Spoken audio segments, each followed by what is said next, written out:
Hey guys, I'm Jim with CJ's Bucking Adventures. So today I'm going to talk to you about, I'm going to talk to you about your box.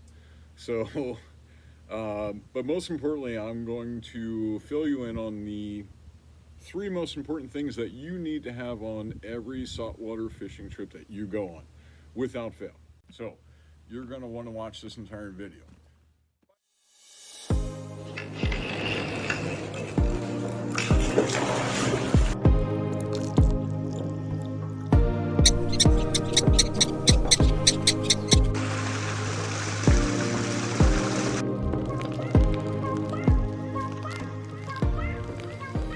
Now, right here,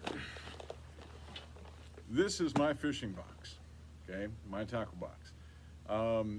I haven't been out in 2 seasons, and I need to see what's in here and see what I need to update and see what I need to throw away and see if the three things that I absolutely need are included in this.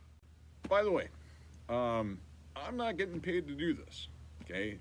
Long story short, when I started doing this, when I started fishing, these videos didn't exist. So I had to learn the hard way, trial and error. My first couple trips, I took every freaking fishing rod that I owned. My tackle box weighed 75 pounds. I had another gear bag with all kinds of crap in it. And I quickly learned that I didn't need to do that. But the boat had a lot of fun with me. So that's why I'm doing these videos, and that's why I love doing these videos. So, all right, you're going to want to watch this. Now, all right, let's open this thing up. So, first thing is,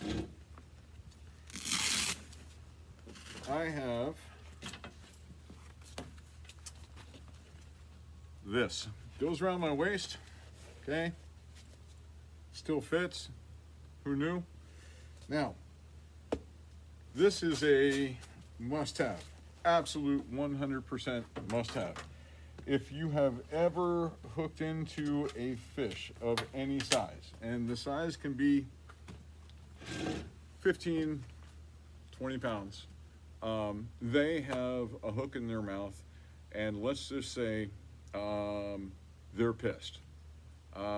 They're not happy with you, and they're going to fight you. And if you don't have this belt, or a belt similar to it, you're going to go home with some bruising that around the bottom of your stomach that you're not going to be able to easily explain to your wife. Now, just trust me on this. It doesn't have to be this one, but it needs to be something close to this.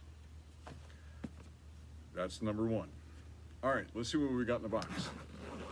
Now, and before I open this, parts of this video, parts of it are going to be a little bit disturbing. There's going to be some things that are going to take place and some things that you're going to see in here that some of you are not going to agree with my actions, but there is a method to my madness, and as you watch, you'll understand.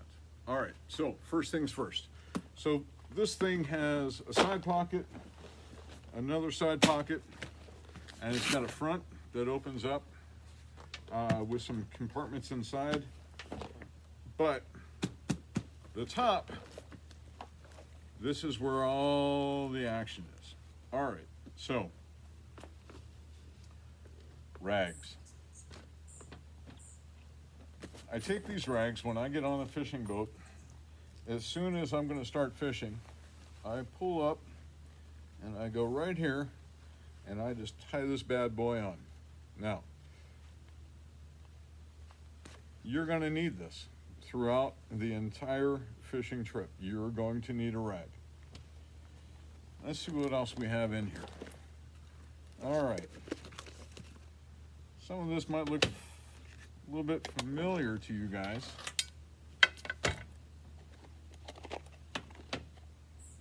We have fluorocarbon, fluorocarbon, fluorocarbon, fluorocarbon, fluorocarbon, fluorocarbon, fluorocarbon. This is all going in the trash. There's what, 2, 4, 6, 7 rolls of fluorocarbon. It's all getting thrown away. This is one of those things that might be a little bit disturbing to you. Chris, the C in CJ's Bucking Adventures, snuck out last year with his son for an overnight bluefin trip. Chris had a relatively new line on his reel. Good. However, he had some fluorocarbon, but it was older. He hooked into a decent sized bluefin. We're gonna call it between 30 and 40 pounds. That's a decent sized bluefin. He's fighting it, he's fighting it, he's fighting it, and line snaps. He reels in his line, and his line goes down, it attaches to the piece of fluorocarbon, and the fluorocarbon broke about halfway through. So, fluorocarbon, like monofilament, has a shelf life. If it's been in the sun, if it's been not properly stored, if it got heated up, whatever the case, if it's just old, maybe it doesn't live up to everything that it could be. So, Chris learned his lesson last year. I'm not willing to repeat what he did. All right, so now, when I went the other day to have my lines restrung, I mentioned in the other video on that materials are a little bit scarce, and I was fortunate enough to find brand new fluorocarbon. Now, again, I'm not getting paid by any of these companies. Okay, this is all coming out of my pocket. I'm not a rep. They don't send me stuff to go and try out. This is all stuff that I am self-supporting through my own contributions. And it's not cheap. I want to say that I spent on average probably, I don't know, probably between $15 and $20 for each one of these. So if that holds true, the 7 that I'm throwing away, that's probably north of $100 worth of fluorocarbon that I'm throwing away. It is worth every freaking dime to me to get rid of that stuff. Because if it's in my box, I won't know if it's new or old. Today is the only day that I get to discover old fluorocarbon and get rid of it. If it's in there, that means that I looked at it, I inspected it, and I thought it was good to go. I'm not taking that chance. So, out with the old, in with the new. Honey, if you're watching, it was on sale and I had a coupon. It's all good. Okay. What else we have in here? So, I have sunglasses. You guys know to take sunglasses. I'll get into this thing in a minute. Over here, I've got hooks. Hooks don't go bad. However, at the end of your trip, so here's a price tag on these. These are, let's see, these are 1 circle hooks that are ringed, okay? They're owners. I like owners. Again, not getting paid by these guys. At the end of your trip, if you still have a hook on your line, cut it off, throw the old hook away.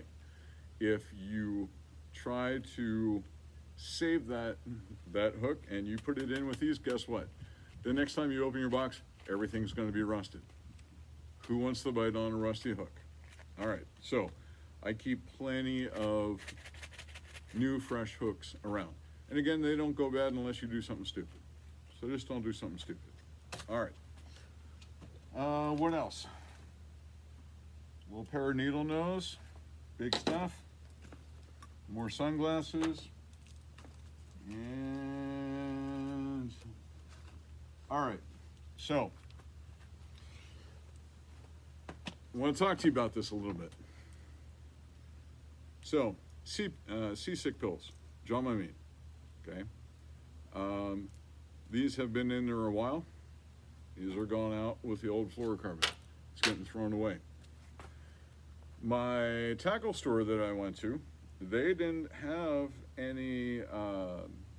They didn't have any Dramamine, or the latest and greatest is Bonine. So nothing against Dramamine. Dramamine does a good job. Okay, it does. Bomine, the difference that the difference between the two that I'm aware of. Okay, and again, there's nothing wrong with Dramamine. That's not what I'm saying. So Bomine, you take it. It lasts, one pill lasts 24 hours. Okay, you take it, you chew it up, you swallow it, take a little swig of water. You're done. You're set. And it's a just in case. It's not an afterthought. It's not something that you take when you start getting sick. It's something that you take so you don't get seasick. Okay. If you guys have ever been seasick, it's one of the worst experiences that you can possibly have. It's not fun. Now, if you took Bomine, now the shelves are empty on the Bomine and also Dramamine. And they actually sent me to one of the drugstores down the street, and guess what? That shelf was also empty of the Bomine and also the Dramamine, wiped out. So what they did have is CVS's closest rendition of Bomine, and it even says on here, compare ingredients to Bomine. It's supposed to be the same. Hopefully, I don't have to test that. Hopefully. Now, as I mentioned, there's three things that you have to take. First one is that belt. The second one, you have to be prepared. You have to be a good Boy Scout. You have to think that you might get seasick. Don't think about it when you're getting on the boat. Just take one, chew it, a little swig of water, swallow it. You shouldn't have to worry about it. You should be okay. Again, this is a precautionary event. This is not a reaction after you start feeling sick. Now, with that being said, I mentioned we're going to talk about this. If you forget to take it and you get to the point to where you are sick, I bought this. Get a little closer, just kind of show it to you. Again, I'm not sponsored by these guys. They don't know I exist, and they did not send it to me. I bought this myself. Now, this thing comes with a couple little batteries. You pop the back off. You put a battery in. Goes on your wrist, and it has an intensity level, and it gives you little shocks. Now, I've seen this freaking thing. Guys were gray. I mean, they were on their deathbed. They were hating life. They were not enjoying their fishing trip. I've seen this thing bring people back to life. Might not work for everyone, but I've witnessed it firsthand. I've personally never had to use it, and hopefully I never do. But you know what? I'm going to make sure that these batteries are still good. I'm going to try it out before I leave, just in case I need it, because I want to enjoy my trip. All right, so second item that you absolutely must take, something in case you get seasick. All right, we'll put that aside. There's nothing else that's really too interesting. I'm just going to drop this back in here. I'm going to put this in here. Some of the sunglasses back. Life's good, right? And all my hooks. Okay. Now, let's take a look and see what we got going on here. So, this little handy dandy, this is where I usually put just a few little things. I have a spare fishing reel just in case one of mine goes bad. I have some Aleve, and I have some suntan lotion. You're gonna need it, okay? All right, nothing too exciting there. And then in here I have some jigs and some other lures in case we start doing some, yo-yoing or, just drops. All right, now, as I mentioned, my first trip, I took every freaking fishing rod that I own. My tackle box weighed, I kid you not less than 75 pounds. I had to make, from the truck to the boat, I had to make 3 separate trips to get all my crap onto the boat. And then when I got on the boat, there's not enough room for everybody else's stuff plus all the crap that I bought. So again, I learned, all right? This is the only tackle box that I will take on the boat. Now, so I'm gonna consider this my home base. My home base, it has all my backup supplies, okay? Now, meanwhile, I've got this. This is my labor-saving device. I'm gonna see if I can get you a good picture. All right, so in here, I have hooks, I have weights. This is gonna end up either right here on the boat because this is gonna be sitting on the floor of the boat, or it's gonna end up someplace handy to where if I snap a line and I need to re-rig, I don't have to grab this thing and reopen it up and dig for anything. Everything that I should need for that, to get everything relined, should be in this little box, this little handy dandy. This is one of the best things that I have done. This is going to be number 3. Just be ready. Be a good Boy Scout. Be prepared. The reason that I moved to this is if you've ever been in a wide open tuna bite, it's absolutely wild. I've even had to gaff my own fish because all the deckhands were busy helping everybody else. Okay, and I'm just another guy that's got a big fat tuna on my line. All right. If you snap a line, you don't know how long a wide open bite is going to last. It can be 3-4 minutes. It can be 3 or 4 hours. I've been in both situations.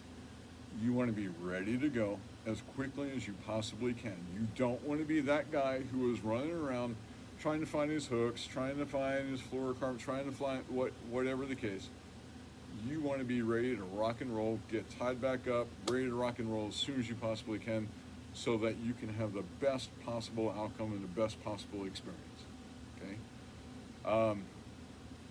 That's pretty much it for what's going in my tackle box. That's it. It's not 75 pounds. This probably weighs all in maybe 15 pounds, maybe.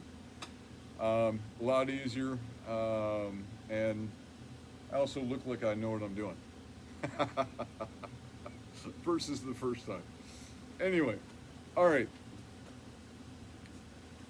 Guys, I hope you enjoyed this. I hope this helped you. The whole purpose of doing these is to do exactly that. I'm trying to give you the lift that wasn't there for me when I started, okay?